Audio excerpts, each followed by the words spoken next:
And welcome to the first ever episode of HutHeads featuring myself, WabbaPlays, and fellow content creator, Big Country. Now, what you can find in these videos is our breakdown of the latest in Hut, the past week of cards, content, players that we think you should invest in, and players that we think you should avoid, based on our experience, not only with the game mode, but also with these players. So first, I want to give Big Country a chance to introduce himself and tell you a little bit about what he's about. How we all doing?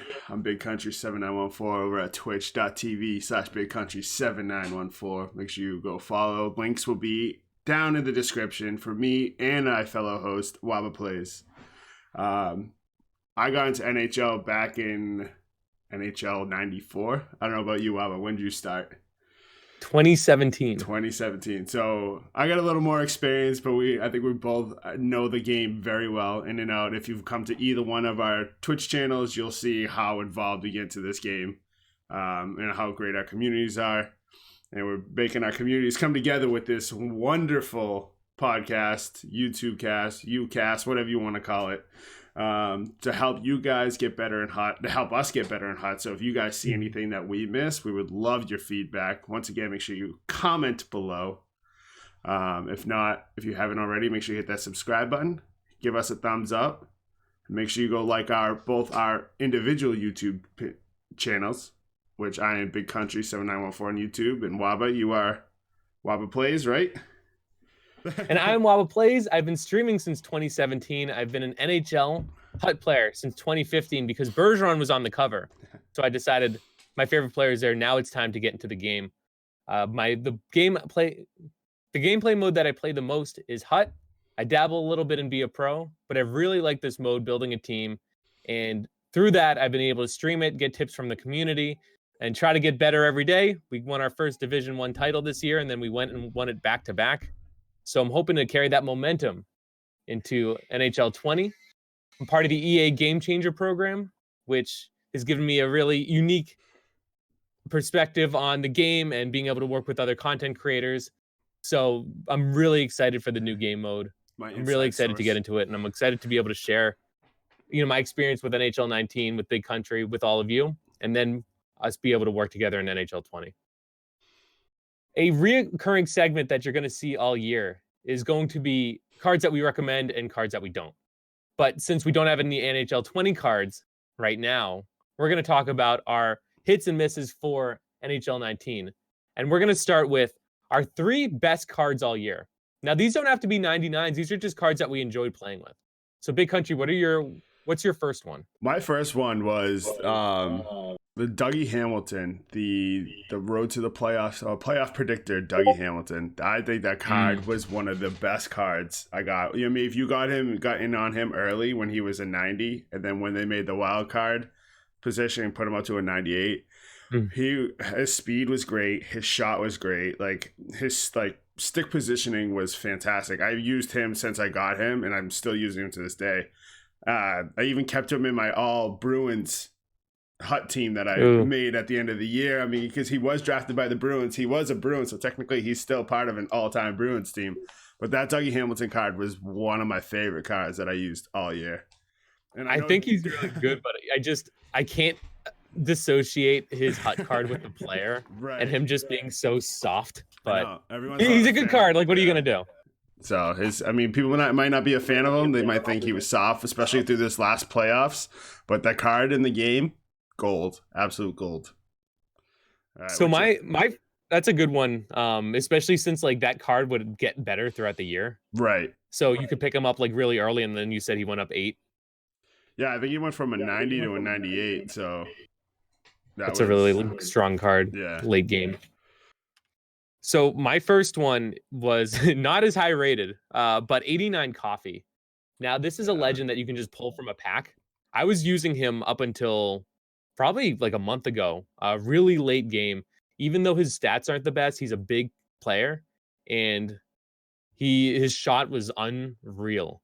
Now, I never got his 95. I never did the carbons or anything, but they did just recently have an upgrade for him to be a 99. And I bought the 95 and just upgraded him. So now I still get to have him on my team again, but I think Coffee was a really viable option Even late in the year, even though his overall isn't there, I think his stats are really strong. Yeah, that's a good one too. I think I used him for a brief period of time until I decided to switch over to the all Bruins team. Once that Turns out, playoff I didn't run know this. started. Toffee played for the Bruins. Did he really? I found this out when I upgraded his to the 99. They give you an option of all the teams he played for. So he was on Really? like the Pens, the Flyers, the Whalers, and all of a sudden the Bruins pop up there, and I like freaked out. I was like, "What do you mean he played for the Bruins?" I'm like, "Yeah, he was there for I like." didn't. I'm like, Was it really? "What?" So technically, he does fit into that, but I had no idea. I didn't either. Granted, I don't know a lot of where these players played for, Well, that was especially like when they're older players. But I was yeah, like he's an all-time Bruin technically. before they put out that the Tuukka Rask playoff card. They didn't really have any high-end Bruins cards. The only one was that 90 Andy Moog, which we'll get to later. But I saw that Terry Sawchuk was a Bruin for 2 years. Yep. And I was surprised by that. I was like, wow, Terry Sawchuk was a Bruin. I got to go back. I mean, the Bruins have been around for almost 100 years now, so there's probably a lot of players that I have not been around for 100 years, so I don't know all the Bruins history. Exactly. So we'll get into that. But my next card, it was actually the base Connor McDavid that they gave you at the beginning of the game when what was it, the comeback rewards? If you the orange like ones. NHL like 18, 17, 16, 15, you got like the Tarasenko, you got Patrick Kane, Connor McDavid. I think that Connor McDavid at the beginning of the game was a great card. He had a good shot. He had speed. I mean, Connor McDavid is one of the best players in the NHL, so I expect him to have, be one of the best cards right off. But, talk about a card that was low that helped you out at the beginning of the game, especially if you're new to the game or not too familiar with Hut. That was a good card to start out with. He even had a BU synergy, which at early stage in the game, that was huge, because the cards were all so slow. I used him for a while too, and his speed and shot were so high. So even though the ratings might show 80, it's because of like his defensive ratings and like physical strength and stuff like that. Right. But his speed and his shot didn't drag that rating down. So I agree with that. I think that card was one of the last ones I got rid of. I was like, I held on to it to the last possible second. Just kept on moving him down in my lineup, and I was like, I don't want to. But eventually, you got to move on from it and go to your next card. So building on that, you don't always have to move on to a McDavid card, because my next one of my favorites was the 95 Christmas McDavid. This is one I bought for like 450, 500, 100,000, and he's still in my lineup today. His synergies are good. He's a really fast card. He's my fourth line center. I can't take him off the team. One, because I paid so much for him, but two, just he's a good bottom line card. And I really want McDavid on my team. Like you said, I was really kind of hard pressed to get rid of that 81 they gave us. But the Christmas McDavid one has been very reliable, viable late game, and he's been a really good choice for me. Yeah, I never ended up getting the Christmas McDavid. I think I went with the Marc-Andre Fleury Christmas card instead of McDavid, which that card was pretty good until I feel like when they upgrade the cards, like Marc-Andre got his milestone card. I feel like when he got that milestone card, like the Christmas card just fell off the map. Yeah. I was like, what happened? He was good like a month ago, and now but I was like, oh, they put the milestone card out. That's why they want you to spend more for the milestone than the Christmas ones. That's how they get you. Yep, they do. My next one, the legend Sakic, the legend Joe Sakic, who was still in my lineup until I just upgraded him to the 99. That legend Sakic was, Joe Sakic was one of the greatest hockey players. Like, especially for me growing up in the 90s. See it right behind me, Red Wings fan. So watching him playing against my Red Wings in the 90s and the Red Wings Colorado Avalanche like rivalry was, those were some of the best games ever to watch. But that Joe Sakic card was just so nice. And you pair him on a line with Peter Forsberg, it was like watching them all over again. I was like, oh, this is nice. That custom Selly though was a great addition. Everybody like used him. You had to get a billion sets to make him, and then every time he scores, just hold his stick up in the air. It's fantastic. Yeah, that's one thing I really did enjoy that they added. They added at the end of last year or this year. I think like end of last Last year. year they said the custom celebrations, like Mhm. especially that they adjusted it throughout the year. Like I know Yep. that David Pastrnak, they added the Dirty Bird in after the Yeah. Winter Classic. I was like, hell yeah, love that. That was great. Who else had a? I mean, yeah, because I remember PK Subban had like the arch last year. Subban, McDavid, Kane. Yeah. I think like Theo Fleury like swam. Um, someone would dab. It was like there's a few fun, like Timu Solani had one. Oh yeah, Yager. Timu had to throw the glove up in the air and shoot it. So there's a few Yeah, good there's ones. a few. So. So speaking of pasta, you're crushing it with your picks and going into mine. Evo Pasta. Great segues. I know, right? Evo Pasta is my third and final best of all year. So obviously it's an Evo. He gets better throughout the year. So he's going to end up at a 99. He's one of the stronger forwards, not Right. biased. But I think I got him when he was like a 90. I decided, I want Pasta on my team. He's going to do well, and thankfully the Bruins not only, went really far in the season, actually to the last game. We don't talk about that last game though. It was a tie, but it never happened. The season's But still going on. he just continued to perform. I think I got his best of world hockey check card 93, and it was so fast. So good. It was so dirty. He could just pick the corners. So Yeah. I was like, I'm doing it. So I went and got his Evo card not shortly after. So I must have got him at a 93 at that point. So he just continued to upgrade. 93 check card. Oh my, that's true. That 93 check card, that was the best loan I've ever had. Oh, so good. I remember trying to buy it right after like the loan expired, and that card was going for so much, and I was like, I don't know if I could justify like spending that much coin on a 93 where the 99 is gonna be out in like a month. But exactly. Honestly though, any of Pasta's cards, like you had the Evo 99, and I had the what was it, the Team of the Year 99 Pasta. Yeah. And like that card was great also. Yeah, he's a really strong forward, I think, in the game. I know there's kind of a few people like that are always thought of, like your Kucherovs, your Stamkos, and you're pretty much anybody on the Lightning. But I think, especially in 20, I think Pasta is still going to be a really good option for the people's teams. Oh, absolutely. He's an absolute stud, upcoming star. I mean, if he's not already like a top star right now.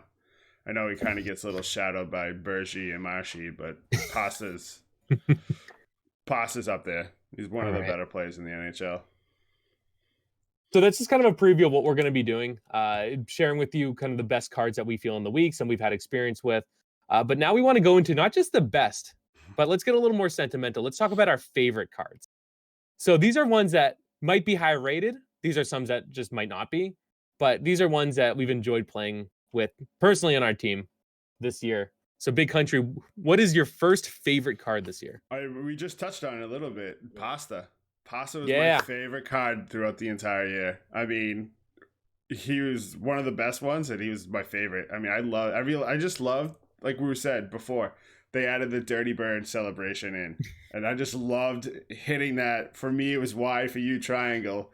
That special animation to hitting that. Watch him just do the Dirty Bird up there. I loved it every time. Especially if you see it on my stream, I do it when he does it, so it's a fun little thing. But man, that Pasta card, I love that Pasta. All the Pasta cards. So my first favorite one is kind of like that. It's because of like the custom celly, the 91 Thanksgiving Kane. Yeah. So that was one when he scored. I think he like slid down on his knees, and like would just punch. Yeah, but the fist pump. Yeah, the fist bump. He would just it was so cool. I've never had a Kane on my team, and this is when I built. I had some packs for Thanksgiving, and I had enough of those collectibles, and I spent like another 150,000 coins on it. It's the first big card like that I've ever built. That you built. I had him on my team for a while. He's very fast, very reliable. Even though he's a 91, he played like a 94, 95, and plus that celebration, like we mentioned, that's you can't go wrong with Kane. And especially an event one like that. The card design was fine, but it was a really fun card to have. I mean, it's you get that sentimental feeling when you actually like build a card like through like the collectibles and whatnot. It's hard to get rid of them. He's still on my bench. I couldn't sell him. That was like the Forsberg, the '97 Forsberg for me. I got those collectibles. I built them up. Unfortunately, I did sell them to make that all Bruins team, but that was a hard one to put up on the auction block. So I'm gonna jump in with my number 2 just right now because 97 Forsberg is on my list. That's also a good one. So it sounds like you liked him. You actually built him. I built them out. I got those collectibles. I grinded hard for those collectibles. I swooped in at the end of the event and I paid $450 for him. And he was actually on my team for a good long while. He was one of my starting wingers. Then Marchand bumped him down. Yeah. Then eventually I moved him to third line right defense because I didn't want to get rid of him. And then ultimately I just upgraded him to a 99 in the free agency event. Right. So now he's a permanent spot. He's my third right wing. He's very good, big player, great shot, great synergies. And yeah, he's a player that I've liked. Yeah. So you're right. It's a great card. His shot was just so good. You come down the wing and you just pick that short side. I felt like he picked it every single time without question. But I mean, like I said, we were saying earlier, match him up with Sakic, have those two in a line together. Yep. It's like the 90s Avs all over again. But yeah, no, like so who's your second favorite one this year? Go along with Forsberg. That 85 Forsberg that you got when you're at the beginning the of the 85, year. it's all about Forsberg. Dude, I feel like Forsberg, Pasa, there was like 3 cards that were always like, no matter their level, their overall, they were just gold throughout the entire game. But you remember at the beginning of NHL19, you got to choose between, was it like Guy Lafleur or Peter Forsberg? They had the 85s. And then I think they gave you, the 99 Gretzky if you got the Legend edition, right? Yeah, they give you the 85 Gretzky. The 85, yeah. Did I say 99 Gretzky? Yeah, you're wishful thinking. Wishful thinking. The 99 Gretzky you had to build the Legends up to get. Yeah, maybe from EA Sports Rob, but not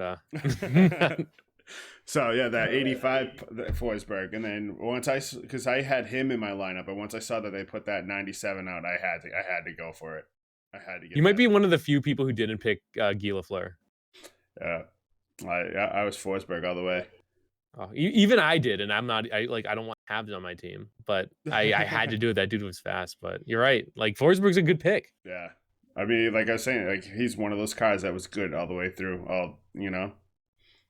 If his value still wasn't good in, June, like auction wise, I probably would have kept him on the team and not have sold him, but because I was determined to make that all Bruin squad. I sold him. I sold Wayne Gretzky, the 99 legend Wayne Gretzky. Oh my gosh. 99 team of the year, Phil Kessel.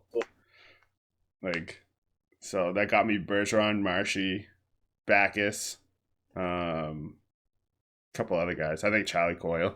So fair. It's a fair trade off. So I got a good amount of coins to get those cards. So speaking of all Bruins team, my last one is that 99 Chara. Oh, the that's Cup so one? Good. Yeah, every good team I think has him, or scrubs like me, or everybody. I think everyone used him at some point. Everybody had him. He's so good. I think you had an option to build him, and it wasn't really that much to build. And also, when his card hit the market, there were so many where it actually was pretty cheap. He's got a huge Reese, big body. I know, like some people, like TikTok You Dead, actually uses him on wing because he's fast enough. So he's a very versatile player because his rating's so high.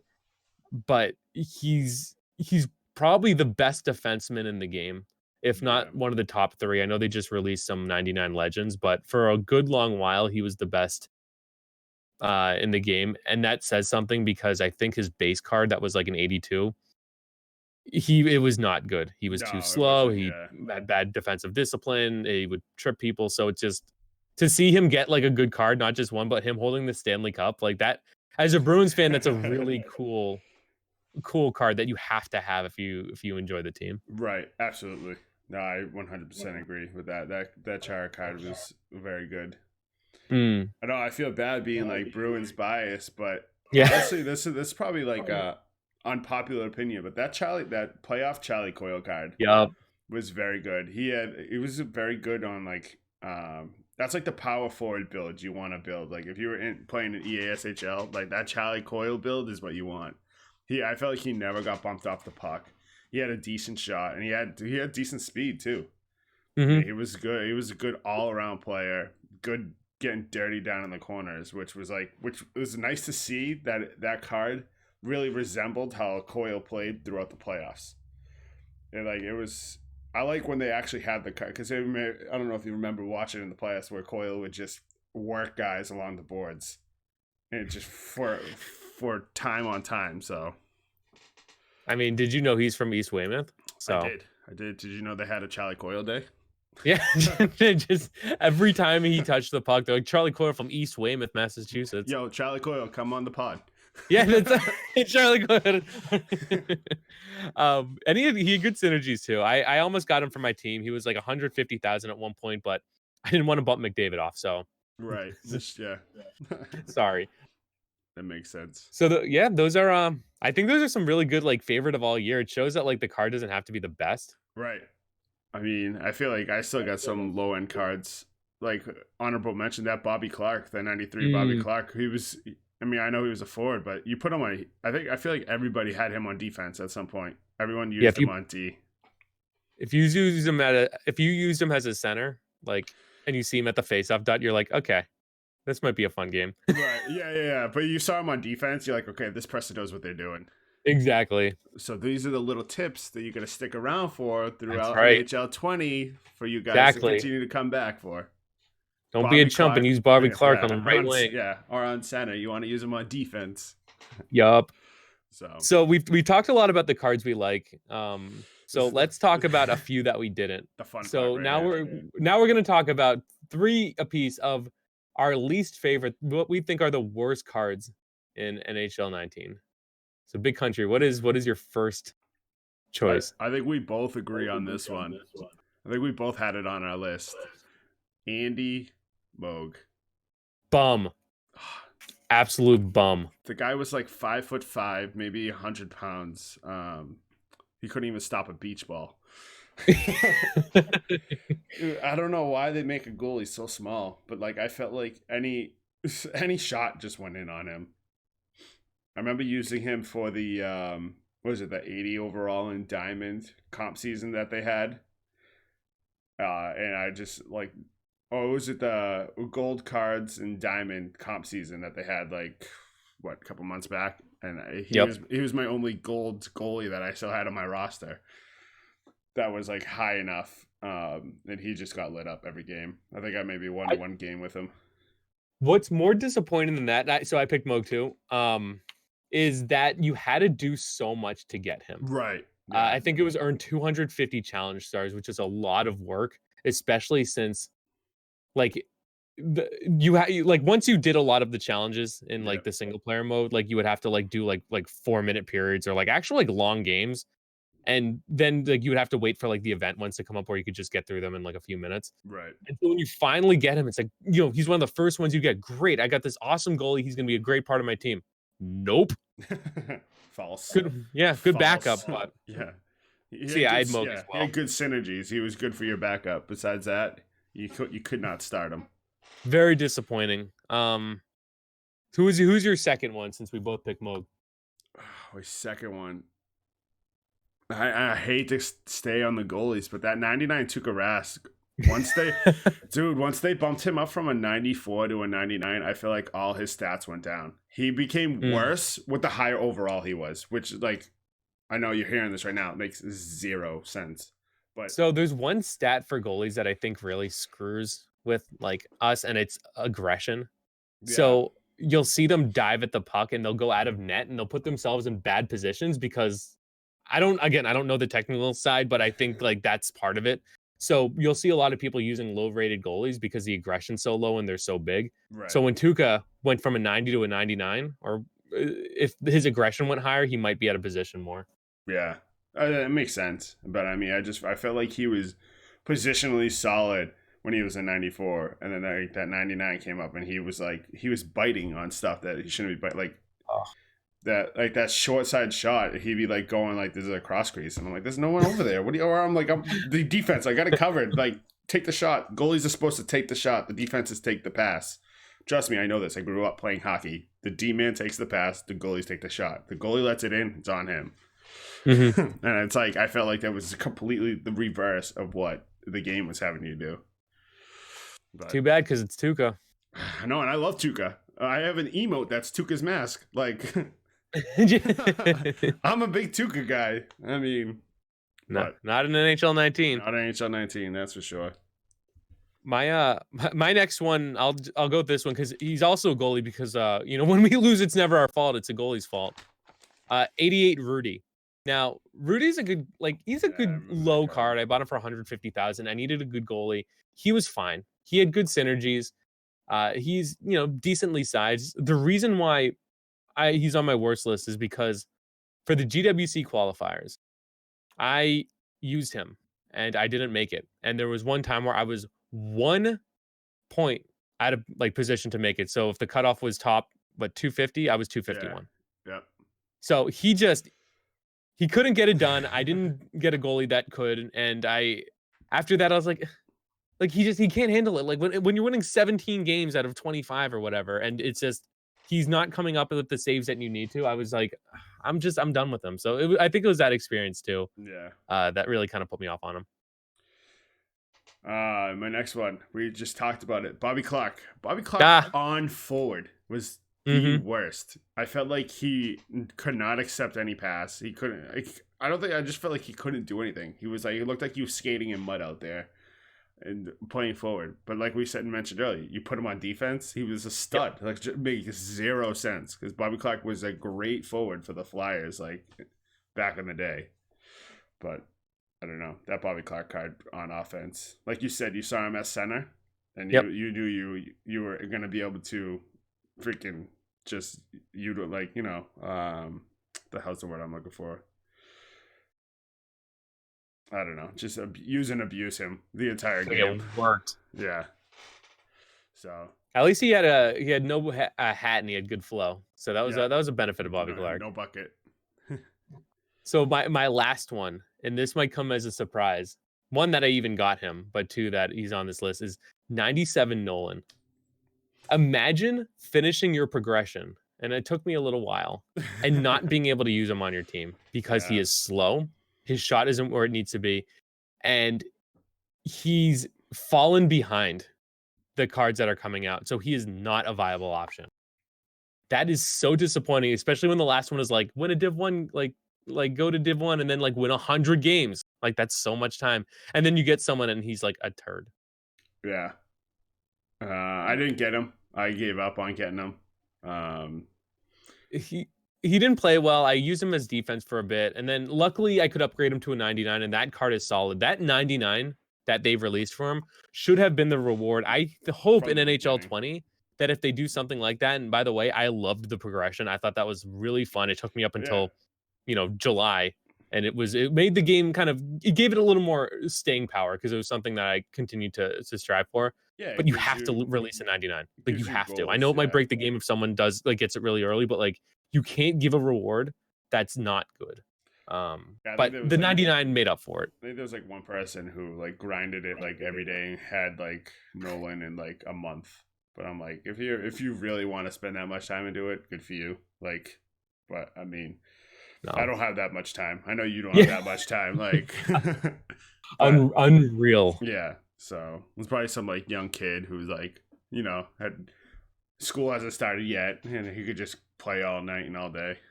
Flexing on all of us. Doesn't need sleep.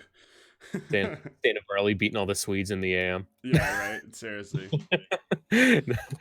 So we've gone through kind of some of our cards, like some of our favorites, some of our misses from NHL 19. But let's talk about what we're excited for in NHL 20 for Hut. What are you looking forward to next year, BigCountry? So what I've seen, the only thing I've really seen so far was the legend animations that they put out. Yeah, those look pretty good, and I have a YouTube video of NHL 20 preview, so I'll put the link below. Make sure you go check that out on my page. But there's a couple things I would like to see them add, because I feel like this year they really haven't released any information on what is coming on NHL20 and whether it's HUT, be a pro. The only things we've really seen so far is what the beta was, and they really just released the franchise video. So I know it's still about 2 weeks away before you can get the early access, right? The EA access, where you get the 10 hours before you can get like if you pre-ordered, you get it 3 days early. But I feel like this is the first year that they haven't really given us anything. So I don't know if they're holding it all for just that first day and you just go wild with it, but all you've seen so far is what was in the beta, which was World of Chell. I know it as EASHL, eShell, and Versus. So, but for HUT, I'd like if they continue what the animation is for what the Versus was into HUT, I like it, especially with the team celebrations. Those team celebrations are a lot of fun. But I want to see more customization in HUT. I know in eShell you can build your own team and you have like your own logo, your own like arena, like with your own color scheme and everything. I want to see them implement that into HUT. Now I feel like that will make it more personal for your HUT team. Like I know you have your was it the Vulturedoors? Voltigeur, Drummondville, shout out. So it's your team. I mean, I just rocked the Bruins, black and gold all year. I think I actually had because I named my team the Traffic Cones this year. You were rocking the Digital 6 though. That was pretty cool. Yes, the Digital 6 is nice, and I had the Winter Classic whites. So, but I think I was at the beginning of the year. It was orange and white because it was the Traffic Cones. So it was but it's like if I could have made like an actual Traffic Cone jersey, I would have kept that through the year. You know. I wish there was more customization like that. Have my mascot be a traffic cone off into the crowd. That'd be hilarious. Tommy the traffic cone. Exactly. So that's one of the things I want to see them add more into is the customization, be more customizable for the consumer, for the users, and I think that will help like the streaming aspect too. You know, like hey, day one, I'm building my team. Come in, give me your input on what you want to see the team look like. So. It's all about content. Exactly. Like I kind of like that. I wish like the arenas meant something.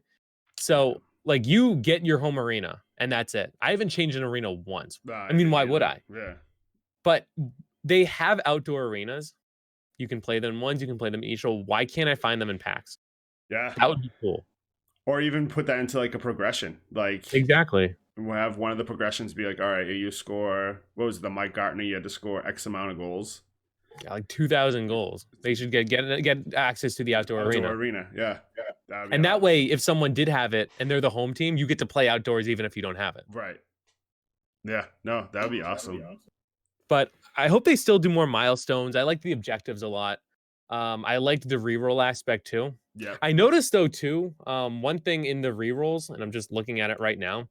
If you go to the trade-in sets and you go to I think it's like not player upgrades, but it's when you trade in team items. Yeah, like the jerseys. Like, you can trade in logos. If you notice the team trade-in icon, and we'll make sure to show this. So you have jerseys, logos, arenas. Trade those all in for packs. Right. Then they have coaches. They have a picture of a coach there. You can't actually trade in coaches. So I have like 200 coaches. Wait, bronze, silver, gold that I can't do anything with. Did they just add that in? Because I don't. No, it's been there the whole year. You can even see it like when you highlight team trade in. There's a picture of Michael Davidson. You could never. The only time you could trade in coaches was during an event. You could trade in like 2 silvers for a gold, and people were churning that to get Sakic. But you cannot do anything with your coaches. So I hope they do something with that because I just have all this stuff lying around. I'll have to have you send me a screenshot of that because I don't think that's on the Xbox side. I don't think this. Oh, did they fix it? Okay, I'll send that to you. Yeah, it's really funny. So I'll take a screenshot right now. Go back and double check that. Send it over later. Because I remember, because there was no tradable for the coaches, so I actually quick sold all the tradable coaches to get coins, and I think that's how I ended up getting the Peter Forsberg was by selling all those just quick selling those coaches. Because I think I had I don't know, 300-400 coaches just sitting in my item binder. I was like, it's nuts. Like, what are you doing with these? And it's the same thing with the healing too. Like, Oh, how often do you use I used the a lot of healing? those, Yeah, but did I you didn't need use all all of the them. ones? You used I didn't use 250 of them. Right. I used a good amount. I hope they do away with those in contracts too. In contracts, I don't mind because I mean, it is what I mean. It has really no value, but I mean, Mm-hmm. I don't mind it. I know Madden got away from it, so Yep. Madden doesn't do it anymore. But I mean, the healing is dumb. Yep. The healing is dumb. It's like kind of back in like I think was it NHL 15 or 14. They were doing.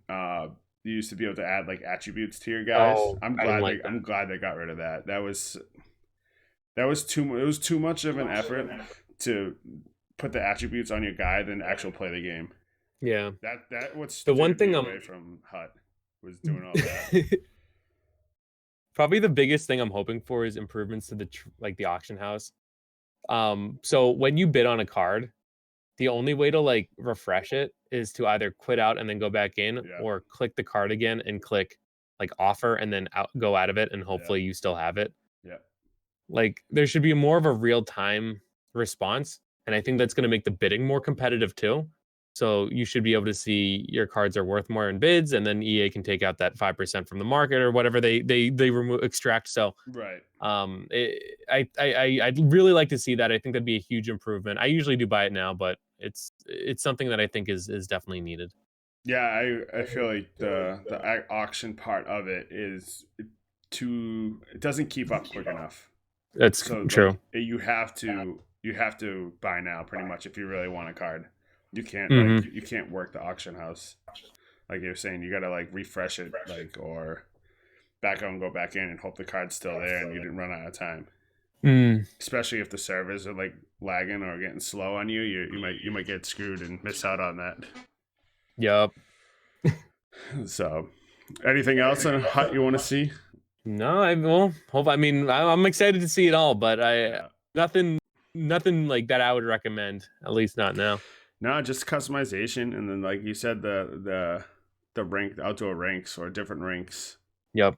Or I don't know, maybe even like unlock certain things throughout your arena. Anyways, like say if you did get that division, like all right at the beginning, the Division 10 title, have a Division 10 title banner hanging up in the rafters. That would be so cool. Like, right, it'd be like, hey, like they used to do that for eShield. They used to have eShield like. I mean, I think if they could easily like copy the customization part of eShield and put it into Hut, and I think it would make it a lot more fun. I think you would draw more people to Hut if you did it. That'd be really cool. Or if you place like top 100 in a comp season, yeah, or something like top 10 or something. Yeah, exactly. You know, kind of put up like all those banners like Nashville does. You know. Shout out CTM, get wrecked. So, I mean, what you can expect for future episodes, we're going to be talking about what's going on in the past week, what the new content is, what we recommend, what we don't. Kind of go through kind of a back and forth like this. Big Country's on Xbox, so he kind of sees a little bit of a different world than I do on PlayStation. So you'll be able to get the perspective from two different content creators.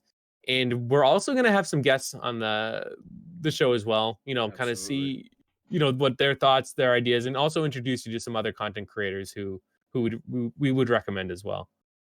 Yeah, and get other people's mindsets too, like views. I mean, I know we're both Bruins guys, so we don't want it to be Bruins swayed over here. We want to be able to get other people in that maybe aren't fan of the Bruins. They'll be able to give us their insight on those cards. So, yeah, but what type of degenerate wouldn't be a fan of the Bruins? That's the biggest question. I don't know.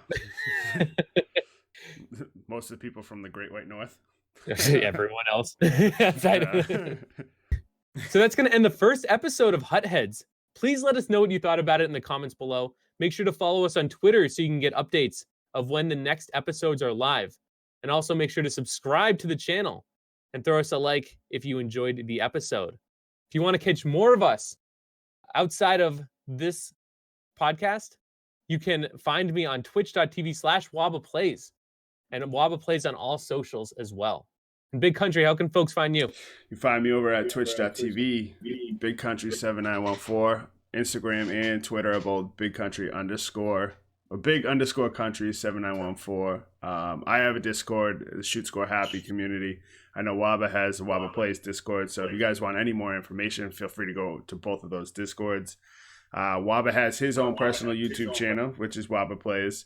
I have mine, which is BigCountry7914. We'll put all the links below so you guys can have easy access, quick finds. I have an NHL20 preview video to post. Wabba has some mean message videos over on YouTube you can go check out. So this is stuff you can look forward to coming up in NHL20.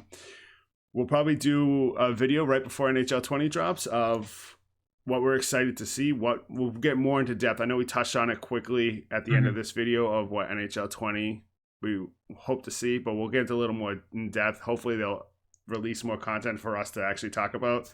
Yep. I know Wab is a EA game changer. Maybe he'll have a little inside to tell us about. But, I will deny. No, when I can share, I will. When I know, absolutely. So it's so it might even drop that first day. We'll have to toe that line carefully, but once we're able to talk about it. But if you guys have any questions for us, you have any hot takes, make sure to put it in the comments. Maybe we'll feature it on the next episode. Feel free so any feedback is welcome. We will be reading everything that you folks send us. And feel free to comment below your top 3 favorite players and your top 3 worst players of NHL HUT19. Let us know. Yeah, your 3 worst, and why is it Andy Moog? Yeah, why is it Andy Moog? If he's not on everybody's list, you either didn't get him or you didn't play the game. Or you didn't use him. If you or you didn't use him. You just quick sold him for 2,000 coins. Oh my gosh. But everyone, thanks for stopping by. Thanks. I hope you enjoyed, and we will catch you next time. Take care, everyone, and go Bruins. Go Bees.